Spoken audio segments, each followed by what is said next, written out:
pour parler du Téléthon, Laurence Thiénot-Herman nous a rejoint sur ce plateau. Bienvenue et merci de nous en dire plus sur cette prochaine édition du Téléthon 2014. Je rappelle que vous êtes présidente de l'AFM Téléthon. Le Téléthon 2014, Laurence Thiénot-Herman, ce sera les 5 et 6 décembre prochains, 2 jours avec comme parrain, cette fois-ci, un artiste bien connu. Qui avez-vous choisi cette année? Alors c'est Garou cette année. Voilà, l'année dernière c'était Patrick Bruel. Cette année c'est Garou qui est, je pense, vraiment transgénérationnel, qui est en plus quelqu'un de simple, de sympathique et très engagé. En tout cas, il est déjà venu visiter nos laboratoires, rencontrer les familles, a vraiment envie de faire une vraie immersion dans la vie du Téléthon avant de prendre l'antenne le 5 décembre. Quelle est précisément, en quelques mots, la mission du parrain?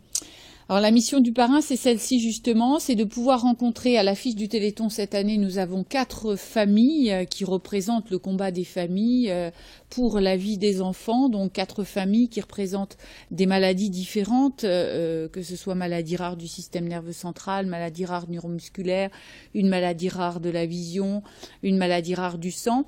Et donc on demande aux parrains de rencontrer ces familles. On lui demande bien sûr aussi de venir visiter les laboratoires du Téléthon, de se frotter à la science, ce qu'il a fait vraiment de bonne grâce il n'y a pas très longtemps.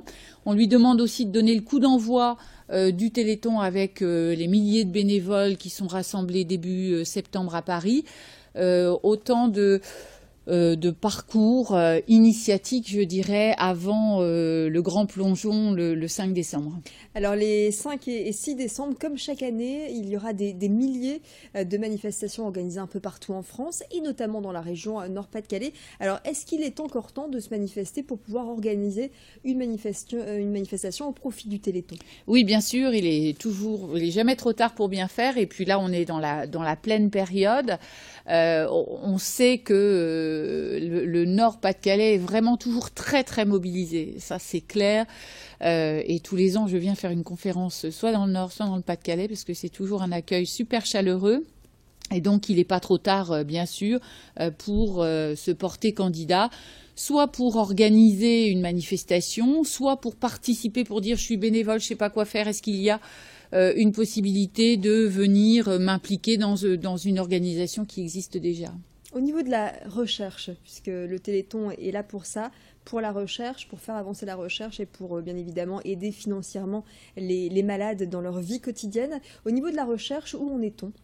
Alors au niveau de la recherche, on a vraiment beaucoup avancé parce qu'il faut savoir que le prochain Téléthon c'est le 28e, donc il y a un quart de siècle il n'y avait pratiquement rien concernant les maladies rares. Et on est vraiment passé d'une période où c'était un vrai désert médical scientifique il y a 25 ans, aujourd'hui aux premiers traitements qui sont nés dans les laboratoires du Téléthon à partir d'une recherche qui a été impulsée par le Téléthon. Donc des pas de géant dans la génétique en général pour mettre un nom sur des maladies, puisque on s'intéresse à l'ensemble des maladies rares. Il y a 6 à 8 000 maladies rares. 3 millions de personnes en France qui sont concernées par ces maladies rares, donc ça devient un vrai enjeu de santé publique. Donc une impulsion dans la génétique, un nom qu'on peut mettre sur un maximum de maladies et les tout premiers traitements innovants qui arrivent pour ces maladies, sachant que le Téléthon permet de soutenir actuellement plus d'une trentaine d'essais chez l'homme qui concernent plus de 23 maladies différentes.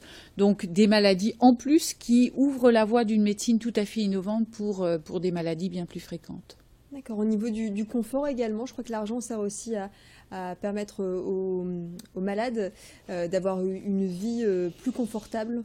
Tout à fait, et surtout de pouvoir mettre à disposition des malades et des familles des professionnels qui vont répondre à leurs demandes selon leurs souhaits pour éviter que leur vie quotidienne ne soit trop semée d'embûches, parce qu'on sait que le parcours quotidien est vraiment très compliqué pour les personnes en situation de grande dépendance. Donc on a créé tout un réseau de professionnels. On a 25 services régionaux partout en France, 160 salariés qui dépendent complètement des fonds du Téléthon et qui répondent à ces problématiques de la vie quotidienne qui vont du problème pour la scolarité, l'acquisition d'aides techniques, la formation, l'accès à l'emploi, etc. Donc vraiment tout un soutien pour aider.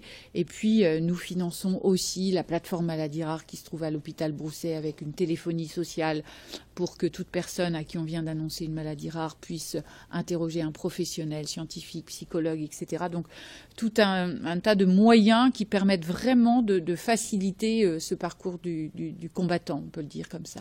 Très bien, merci beaucoup Laurence Thiénot-Herman. Je vous rappelle que vous êtes présidente de l'AFM Téléthon. Le Téléthon, ce sera les 5 et 6 décembre. À très bientôt. Merci à vous.